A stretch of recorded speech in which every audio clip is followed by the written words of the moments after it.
Luigi Mangione, le tueur présumé du patron de la plus grande compagnie d'assurance santé américaine, a comparu vendredi 21 février au tribunal de New York. Il est accusé d'avoir assassiné d'une balle dans la tête le PDG de United Healthcare et risque la peine de mort, je te raconte. Mais avant toute chose, si vous pouviez vous abonner à Spectre News, cela soutiendrait énormément notre chaîne et nos projets. Alors, à son audience, des centaines de supporters étaient venus pour le soutenir. Ce dernier est devenu une véritable icône de justicier aux États-Unis où la sécurité sociale n'existe pas et où les assurances privées font tout pour rembourser le moins de personnes possible. Luigi, dont le style vestimentaire a captivé les photographes, a plaidé non coupable. Il a remercié ses soutiens qui s'étaient cotisés pour lui envoyer 600 000 $ afin de payer sa défense. Il a rajouté qu'il lisait chacun de leurs courriers et de leurs histoires personnelles. Environ 45 000 personnes meurent chaque année à cause de l'absence de sécurité sociale aux États-Unis, soit l'équivalent d'une ville moyenne. C'est 4 fois plus que le nombre d'homicides dans tout le pays. En France, le régime de la sécurité sociale fut instauré après la guerre par le ministre communiste issu de la résistance, Ambroise Croizat.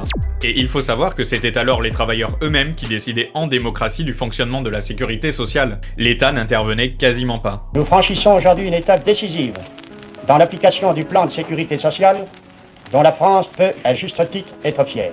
Celui-ci prévoit la remise complète entre les mains des assurés eux-mêmes de la gestion des organismes de sécurité sociale.